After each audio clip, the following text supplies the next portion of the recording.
চলুন দেখে নিই বেশি চেঁচামেচি না করে আজকের কিছু তাজা খবর। মেঘালয়ে বেড়াতে গিয়ে খুন হন ইন্দ্রের ব্যবসায়ী রাজা রঘুবংশী।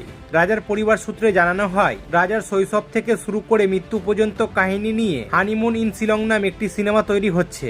রাজার দাদা বিপিন রঘুবংশী জানিয়েছেন, ছবির প্রথম গান মুক্তি পাবে 21শে সেপ্টেম্বর রাজার জন্মদিনে। ছবির 70% শুটিং ইন্দোরে এবং বাকি শুটিং শিলংয়ে হবে। বিপনের অভিযোগ, প্রায় অচেনা লোকজন বাড়িতে এসে নিজেদের রাজার পরিচিত বলে দাবি করছেন।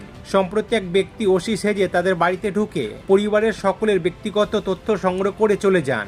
রাজার পূর্ব পরিচিতি পুলিশ কর্মী বলে দাবি করে তাদের বাড়িতে হাজির হওয়া এক ব্যক্তিকে গ্রেপ্তার করেছে স্থানীয় থানার পুলিশ। পরিবারের সুরক্ষার জন্য বিপিন আগ্নেয়াস্ত্রের লাইসেন্সের জন্য আবেদন করেছেন। বাংলাদেশি তকমা নিয়ে শিয়ালদহে কলকাতা বিশ্ববিদ্যালয়ের কারমাইকেল ছাত্রবাসের পড়ুয়াদের উপরে হামলার অভিযোগ সামনে রেখে পথে নামল সিপিএম এর ছাত্র সংগঠন এসএফআই, এমনকি বাংলা পক্ষ সংগঠনও। যেসব পরিযায়ী শ্রমিক রাজ্যে ফিরছেন তাদের সহায়তায় শ্রমশ্রী প্রকল্পের কথা ঘোষণা করেছেন মুখ্যমন্ত্রী মমতা বন্দ্যোপাধ্যায়। মাসে 5,000 টাকা করে ভাতা দেওয়া হবে, তবে আজই পোর্টাল চালু হচ্ছে না। বিজেপি শাসিত রাজ্য থেকে ফিরে আসা পরিযায়ী শ্রমিকদের নাম শ্রম দপ্তরের প্রতিনিধিরা এই প্রকল্পে নথিভুক্ত করবেন। মালদা, মুর্শিদাবাদ ও উত্তর দিনাজপুরে এই কর্মসূচি শুরু হচ্ছে।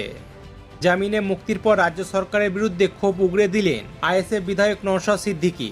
তিনি বলেন যে, আমাদের হাতে না ছিল অস্ত্র না লাঠি, কেবল আমাদের অধিকার নিয়ে কথা বলেছিলাম। আমি শুধু ধর্ণা মঞ্চে কাঁদতে চেয়েছিলাম, তাতেও এই সরকার বাধা দিল।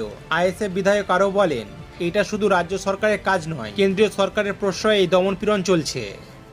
ধার করে 30 টাকা দিয়ে লটারি কিনেছিলেন, সেই লটারিতেই কোটিপতি হয়ে গেলেন কেনগড়ের কলমিস্ত্রি সুজিত মণ্ডল। সোমবার টিকিট কেনেন ওই ব্যক্তি, ফল বেরোতেই দেখা যায় 1 কোটি টাকা জিতেছেন তিনি। সুজিতের কথায় 4 থেকে 5 বছর ধরে তিনি টিকিট কাটছেন। 1 কোটি টাকার পুরস্কার জিতবে এটা আশা করেননি।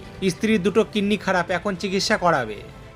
ডায়মন্ড হারবারের সাংসদ অভিষেক ব্যানার্জির 7 লাখ ভোটে জয় নিয়ে প্রশ্ন তুলেন বিরোধী দলনেতা শুভেন্দু অধিকারী। 900-র বেশি বুথে ইভিএমে সেলোটেপ লাগানো ছিল। 8 জন করে পোলিং এজেন্ট জাহাঙ্গীর বাহিনীর, ভোট না দিলে মারধরের হুমকি দেওয়া হয়েছিল। পাল্টা এই বিষয়ে তৃণমূলের মুখপাত্র অরূপ চক্রবর্তী বলেন, ভোটচোর শুভেন্দুর থেকে কোনো জ্ঞানের বাণী শুনব না।